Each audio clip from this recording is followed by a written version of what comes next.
नमस्कार साथियों, अपना अगला वीडियो इस प्रकार है।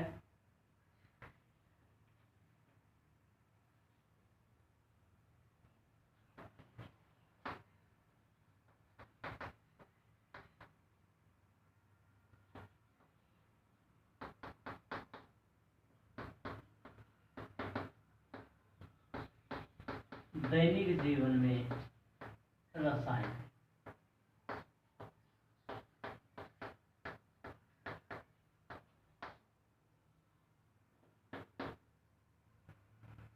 तो इससे पहले वाला जो वीडियो था उसमें हमने अम्ल और क्षार जो हैं इनके शाब्दिक अर्थ के बारे में जानकारी ग्रहण की, और अब इस वीडियो में अम्ल और क्षार के अंदर जो अंतर होते हैं उनके बारे में देखते हैं। अम्ल और क्षार में भौतिक गुणधर्मों के आधार पर क्या क्या अंतर है, ये टॉपिक इस बिंदु के अंदर देखते हैं। अम्ल व क्षार में भौतिक गुणधर्मों के आधार पर विभेद। भौतिक गुणधर्मों के आधार पर अंतर। एक तरफ अम्ल और दूसरी तरफ है क्षार।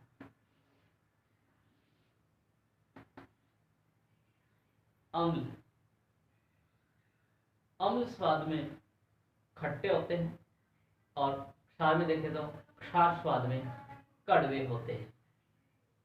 यानी अम्ल स्वाद में क्या होते हैं? खट्टे। अम्ल स्वाद में खट्टे और क्षार स्वाद में कड़वे होते हैं। नंबर 2, अम्ल का जो दूसरा अंतर है वो ये है, अम्ल हमेशा नीले लिटमस पात्र को लाल करते। लिटमस पात्र को लाल करते, जबकि क्षार क्या करते हैं? लाल लिटमस पात्र को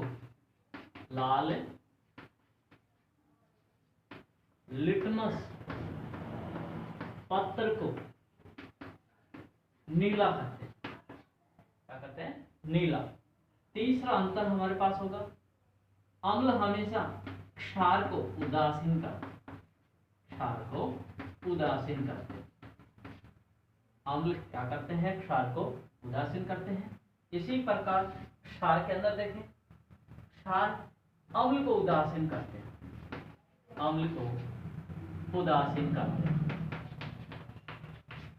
चौथा अंतर होता है अम्ल का एग्जाम्पल कि कौन कौन से अम्ल हैं एग्जाम्पल के रूप में देखें, जैसे HCl अम्ल, H2SO4 अम्ल, HNO3 अम्ल आदि। ये तो होंगे हमारे पास कुछ प्रयोगशाला के अंदर बनाई गई अम्ल है। जबकि हमने पहले अंतर में क्या कहा कि अम्ल स्वाद में खट्टे होते हैं, तो हमारे पास कुछ प्राकृतिक स्रोत भी हैं जो स्वाद में खट्टे होते हैं। जैसे हम बात करें इमली, संतरा, नींबू, कैरी, मौसमी, ये सभी क्या हैं? अम्ल के स्रोत। इसी प्रकार हमारे पास है क्षार के एग्जाम्पल हम देखें तो हमारे पास एग्जाम्पल के रूप में होंगे इसमें NaOH, KOH, CaOH का होल ट्वाइस और MgOH का होल ट्वाइस आदि। ये भी ऐसे एग्जाम्पल्स हैं जो प्रयोगशाला में बनाए गए, यानी कृत्रिम विधि द्वारा बनाए गए। जबकि हमारे पास कुछ ऐसे क्षार भी हैं जो स्वाद में क्या होते हैं? कड़वे। जैसे आप नॉर्मली रूप से देखें, हल्दी स्वाद में कड़ी होती है। इसी प्रकार करेला है, नीम है, ये क्या होते हैं? कड़वे होते हैं स्वाद के रूप में। ये होंगे हमारे पास कुछ प्राकृतिक स्रोत। जबकि ये NaOH, KOH, CaOH का होल ट्वाइस और MgOH का होल ट्वाइस, ये क्या है? एक प्रयोगशाला के अंदर बनाए गए क्षार हैं, जो कि जिनका हम स्वाद के रूप में पता नहीं लगा सकते। इनका हम पता लगाने के लिए प्रयोगशाला विधि के अंदर हमारे पास अलग अलग विधियां हैं, जिनकी सहायता से अम्ल और क्षार के अंदर अंतर करते हैं। तो दोस्तों, ये हमारे पास है अम्ल और क्षार में भौतिक गुणधर्मों के आधार पर अंतर या विभेद, या कई बार अंतर ना दे, विभेद ना दे, तो वहां पे बोलेगा तुलना। कि अम्ल और क्षार में भौतिक गुणधर्मों के आधार पर तुलना की, तो तुलना यही होती है। अम्ल स्वाद में खट्टे होते हैं, क्षार स्वाद में कड़वे होते हैं। अम्ल नीले लिटमस पत्थर को लाल करते हैं, जबकि क्षार लाल लिटमस पत्थर को नीला करते हैं। देखो, ये कई बार, ये अक्सर अपना कंपटीशन एग्जाम है उसमें पूछ लिया जाता है, या अपनी जो कक्षा 10 का जो लेवल है के अनुसार भी ये अंतर पूछ लिया जाता है। तो आप ये वाला जो सेकंड जो पॉइंट है, इसको आप किस प्रकार याद रखेंगे? जैसे अपना दोस्त होता है अनिल, कौन होता है? अनिल। ए से बनता है अम्ल, नी से बनता है नीला, और ले से बनता है लाल। अम्ल का ये फॉर्मूला याद रखने के लिए हमारे पास एक छोटा सा शब्द है अनिल। ए से बनता है अम्ल, नी से बनता है नीला, और ले से बनता है लाल। यानी अम्ल हमेशा नीले लिटमस पत्थर को लाल करता है। तो हमारे पास इस शब्द के अंदर एक सीक्वेंस अम्ल का याद रहेगा, तो क्षार का इसका जस्ट विपरीत कर लेंगे, इसमें हमें कोई दिक्कत नहीं होगी। इसी के बाद अगला बिंदु है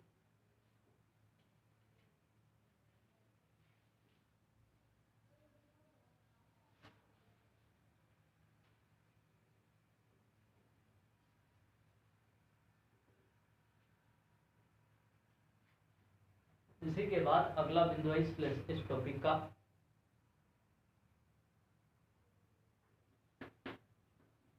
तनु, या जिसको हम बोलते हैं डाइल्यूट मटेरियल। अब होता क्या है ये डाइल्यूट मटेरियल? यदि किसी पदार्थ में जल की मात्रा अधिक है, तो पदार्थ तनु होता है। यानी यदि अम्ल और क्षार में जल की मात्रा अधिक है, तो वे तनु या डाइल्यूट मटेरियल कहलाते हैं। अम्ल व क्षार में किसकी मात्रा अधिक हो? जल की मात्रा अधिक हो, तो क्या होगा? तनु मटेरियल होगा, या जिसको हम डाइल्यूट मटेरियल कहते हैं। इसी से अगला बिंदु होता है सांद्र मटेरियल, या जिसको हम बोलते हैं कॉन्संट्रेट मटेरियल। अब कॉन्संट्रेट मटेरियल या सांद्र मटेरियल होता क्या है वो देखो। यदि जल की तुलना में अम्ल और क्षार की मात्रा अधिक है, तो वे पदार्थ सांद्र पदार्थ कहलाते हैं या कॉन्संट्रेट मटेरियल कहलाते हैं। मतलब इसका जस्ट विपरीत, तनु का जस्ट विपरीत या डाइल्यूट का जस्ट विपरीत। जल में अम्ल व क्षार की मात्रा अधिक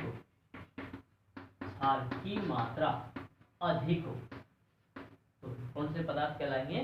सांद्र पदार्थ या कंसंट्रेट मटेरियल कहलाते हैं। इसी से जस्ट अगला बिंदु हम बात करें उदासीनीकरण अभिक्रिया। अब ये उदासीनीकरण अभिक्रिया होती क्या है वो देखते हैं। यदि अम्ल और क्षार आपस में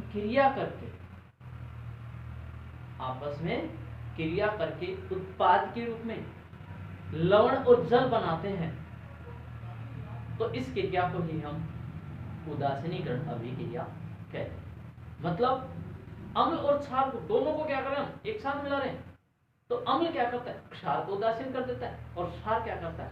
अम्ल को उदासीन करता है। इस प्रकार दोनों एक दूसरे को आपस में क्या कर देते हैं, उदासीन कर देते हैं, और उदासीन करने के पश्चात उत्पाद के रूप में लवण और जल बनाते हैं। तो यही क्रिया क्या कहलाएगी, उदासीनीकरण क्रिया या उदासीनीकरण अभिक्रिया। देखिए एग्जाम्पल के रूप में अम्ल प्लस क्षार, ये दोनों आपस में क्रिया करते हैं और उत्पाद के रूप में क्या बनाते हैं, लवण प्लस जल। अम्ल के रूप में है HCl और क्षार के रूप में है NaOH।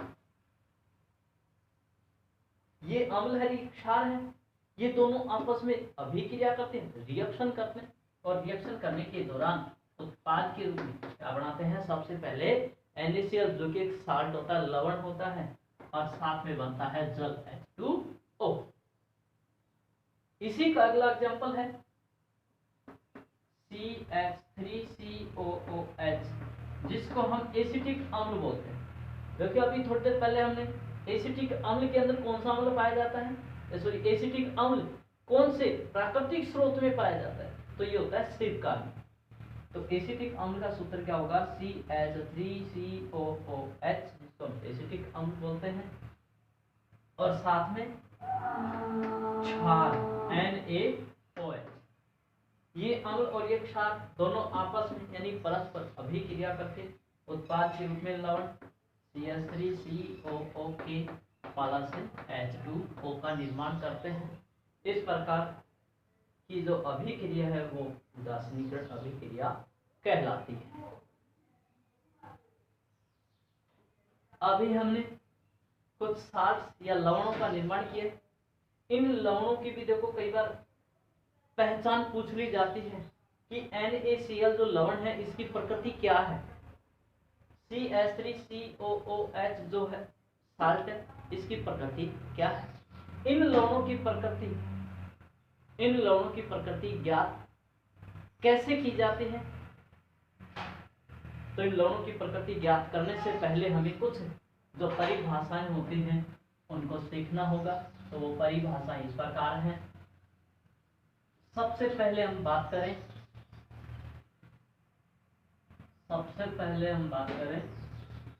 प्रबल अम्ल। देखो मैंने आपके सामने लिखा है प्रबल अम्ल। अब प्रबल अम्ल होता क्या है, इसकी परिभाषा एकदम सरल और आसान है। वे अम्ल जो जल में पूर्णतया आयनित हो जाते, अर्थात अपने आयनों में टूट जाते हैं, विभक्त हो जाते हैं या मुक्त हो जाते हैं, वे प्रबल अम्ल कहलाते हैं। एक बार फिर से, वे अम्ल जो जल में पूर्णतया आयनित हो जाते हैं या मुक्त हो जाते हैं या अपने आयनों में टूट जाते हैं, प्रबल अम्ल कहलाते हैं। जैसे एग्जांपल के तौर पे HCl एक अम्ल है, जब इसको जल के अंदर घोला जाता है तो ये HCl अम्ल जल के अंदर अपने आयनों में टूट जाता है और टूट करके बनाता है, इस प्रकार अपने आयन बना लेता है। एक H+ आयन बनता है, दूसरा Cl- आयन बनता है। तो ये HCl अम्ल जैसे ही इसको जल में घोला जाता है तो ये HCl अम्ल जल के अंदर पूर्णतः आयनित हो जाता है और इस प्रकार की आयन बना लेता है। तो वे कौन से अम्ल कहलाएंगे, प्रबल अम्ल। इसी का दूसरा एग्जांपल है H2SO4 एक प्रबल अम्ल है। इसको भी जब जल के अंदर घोला जाता है या मिलाया जाता है तो ये अपने आयनों में टूट करके विभक्त हो जाता है। ये होगा ये AQ और इसी प्रकार ये भी एक मतलब जली हुई है। H2SO4 एक अम्ल है, जब इसको जल में घोला जाता है तो ये अपने आयनों में विभक्त हो जाता है या मुक्त हो जाता है। इसी क्रिया को हम क्या कहेंगे, प्रबल अम्ल कहेंगे। दूसरा है दुर्बल अम्ल। अब दुर्बल अम्ल क्या होता है इसके बारे में देखते हैं। इसका जस्ट विपरीत, प्रबल अम्ल का जस्ट विपरीत होता है दुर्बल अम्ल। वे अम्ल जो कम संख्या में वे अम्ल जो जल में पूर्णतः आयनित नहीं होते, वे अम्ल जो जल में पूर्णतः आयनित नहीं होते, उन्हें हम दुर्बल अम्ल कहते हैं। जैसे बात करें CH3COOH, इसको जब जल के अंदर घोला जाता है तो ये वाला अम्ल अपने आयनों में विभक्त नहीं हो पाता या पूर्णतः आयनित नहीं हो पाता।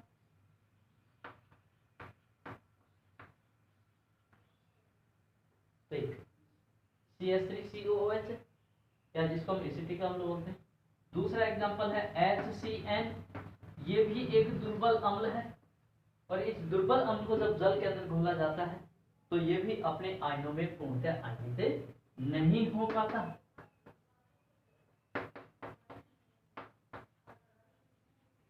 तो हमारे पास पहला प्रबल अम्ल, दूसरा दुर्बल अम्ल।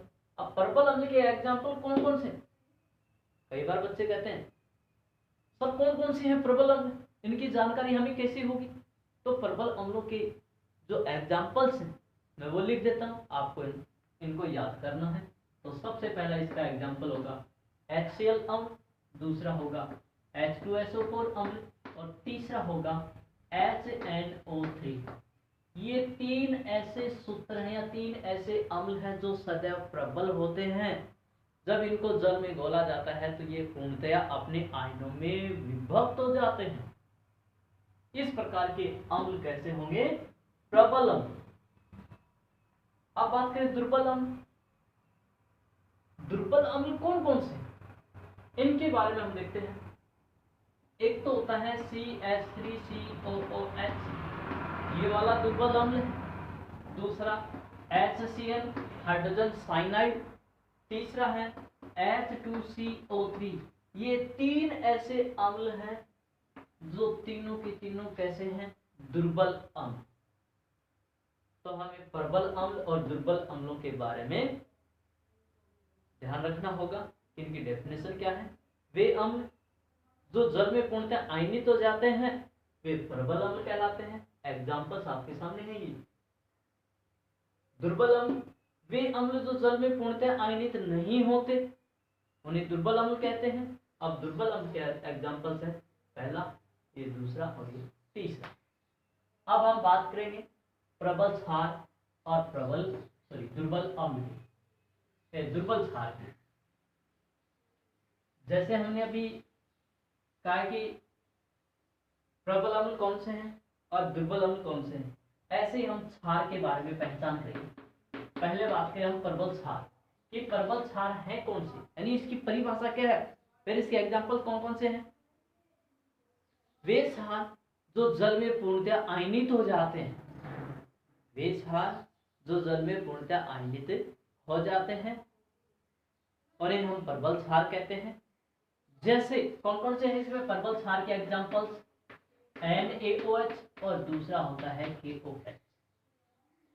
तो प्रबल क्षार के एग्जांपल्स कौन कौन से हैं? NaOH जिसको हम कास्टिक सोडा बोलते हैं, KOH जिसको हम कास्टिक पोटास बोलते हैं। ये दोनों के दोनों क्षार कैसे हैं? प्रबल क्षार।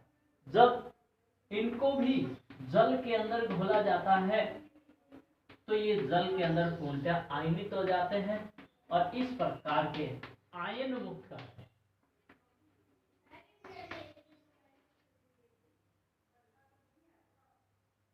अगला है हमारे पास दुर्बल क्षार कि दुर्बल जो क्षार है इसकी परिभाषा क्या होगी, इसके एग्जांपल्स क्या हैं?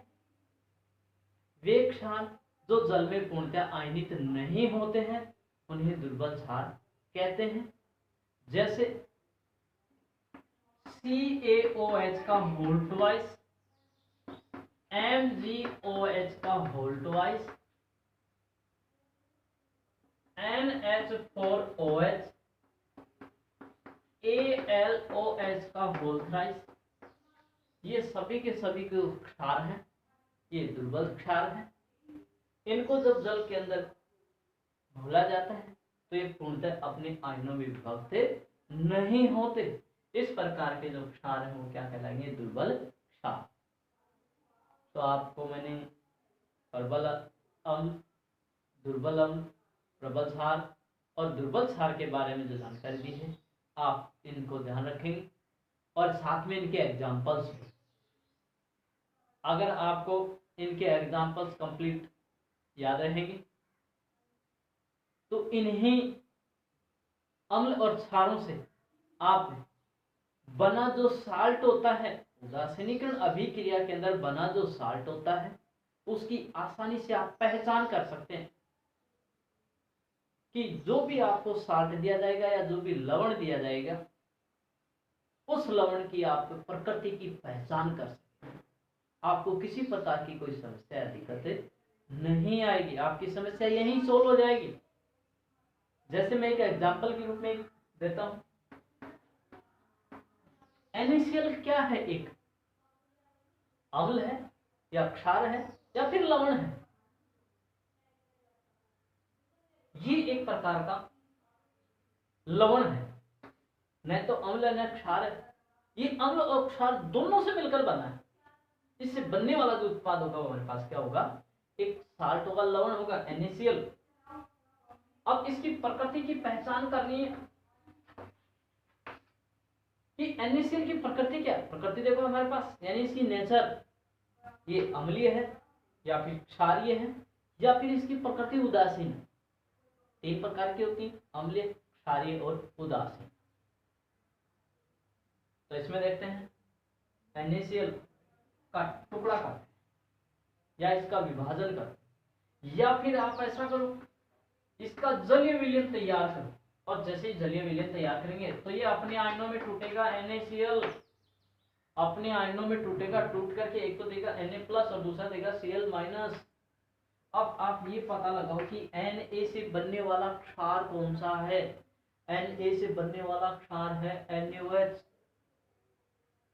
कौन सा क्षार है? NaOH। और NaOH कैसा क्षार है? प्रबल क्षार है। इसका मतलब Na एक प्रबल क्षार से बना लवण है, सॉरी क्षार है। जबकि Cl, अगला जो देखते हैं या अगला जो आयन देखते हैं Cl कौन से सूत्र में है? अम्ल में है या क्षार में है? ये देखते हैं अम्ल में है, प्रबल अम्ल। और प्रबल अम्ल के अंदर एग्जांपल हमारे पास था HCl और HCl, यानी Cl किसका है? HCl का है। और ये कैसा है? अम्ल, प्रबल है। ये भी प्रबल, यानी Cl भी प्रबल अम्ल से बना और Na भी क्या है? एक प्रबल क्षार से बना। दोनों ही यदि प्रबल हैं, यदि क्षार भी प्रबल और अम्ल भी प्रबल, दोनों प्रबल, तो एक दूसरे को क्या करते हैं? उदासीन कर देते हैं। अम्ल क्षार को उदासीन कर देता है और क्षार अम्ल को उदासीन कर देता है। देखो अभी थोड़ी देर पहले हमने इसी वीडियो के अंदर अम्ल और क्षार में भौतिक गुणधर्मों के आधार पे अंतर पढ़ा था, और वहां पे मैंने आपको तीसरा अंतर बताया था। अम्ल क्षार को उदासीन करते हैं और क्षार अम्ल को उदासीन करते हैं। तो यहीं पे वही बात चल रही है कि Na से बनने वाला क्षार NaOH होता है जो कि एक प्रबल क्षार है। Cl से बनने वाला अम्ल HCl होता है जो कि एक प्रबल अम्ल है। इस प्रकार अम्ल भी प्रबल और क्षार भी प्रबल, तो प्रबल आपस में क्या करते हैं? एक दूसरे को उदासीन करते हैं। इसके लिए मैं आपको छोटा सा हिंट देता हूं, और ये हिंट है, फिर आप विशेष प्रकार के जो लवण होते हैं उनकी पहचान आसानी से कर सकते हैं। मैं बोलूं प्रबल अम्ल प्लस प्रबल क्षार, यदि दोनों ही क्या है? प्रबल हैं, तो इनसे बनने वाला क्या होगा? लवण और जल बनेगा। तो इसकी प्रकृति क्या होगी? उदासीन। किसकी प्रकृति? लवण की। बने लवण की प्रकृति क्या होगी? उदासीन। दूसरा है, यदि अम्ल प्रबल है और क्षार कैसा है? दुर्बल, तो इनसे भी क्या बनेगा? लवण और जल तो बनेगा, लवण और जल तो बनेगा। लेकिन जो बनने वाला जो लवण है, इसकी प्रकृति क्या होगी? इस लवण की प्रकृति हमने क्या बता दी? उदासीन। तो इस लवण की प्रकृति क्या बताएंगे हम यहाँ पे? दोनों में से कौन प्रबल है? अम्ल है या क्षार है? अम्ल है। दोनों में से यदि कोई भी एक प्रबल है तो इसकी प्रकृति वही होगी। जैसे यहाँ प्रबल अम्ल है तो इसकी प्रकृति यानी इस लवण की प्रकृति क्या हो जाएगी, अम्ल। तीसरा है दुर्बल क्षार प्लस प्रबल दुर्बल अम्ल प्लस प्रबल क्षार, और इनसे भी क्या बनेगा, लवण जल बनेगा, लवण प्लस जल। अब यहां भी बना जो लवण है इसकी प्रकृति की पहचान कैसे करें, इन दोनों में से कौन प्रबल है, अम्ल या फिर क्षार। यदि क्षार प्रबल है तो इस लवण की प्रकृति भी क्या होगी, क्षारीय होगी, लवण की प्रकृति क्या होगी, क्षारीय। तो दोस्तों इस प्रकार हम यदि प्रबल अम्ल, दुर्बल अम्ल, प्रबल क्षार और दुर्बल क्षार की परिभाषा याद रखें, इनके साथ में एग्जाम्पल्स याद रखेंगे, तो हम जो भी उदासीनीकरण अभिक्रिया के दौरान साल्ट्स बनते हैं, लवण बनते हैं, उन लवणों की आसानी से पहचान कर सकते हैं।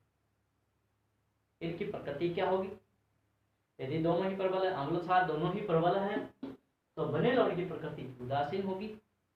शर्त नंबर 2 इसमें होगी प्रबल अम्ल और दुर्बल क्षार दोनों में से कोई भी प्रबल है, जैसे यहाँ प्रबल अम्ल है तो इस लवण की प्रकृति क्या होगी, अम्लीय। और यहाँ दुर्बल अम्ल और ये प्रबल क्षार दोनों में से कौन प्रबल, क्षार प्रबल, तो बने लवण की प्रकृति क्या होगी, क्षारीय। तो दोस्तों ये वीडियो आज तक यही है, समाप्त करते हैं। अगला वीडियो नेक्स्ट टाइम देखते हैं। तो इस वीडियो को आप ज़्यादा से ज़्यादा लाइक करें, शेयर करें और सब्सक्राइब करें। धन्यवाद।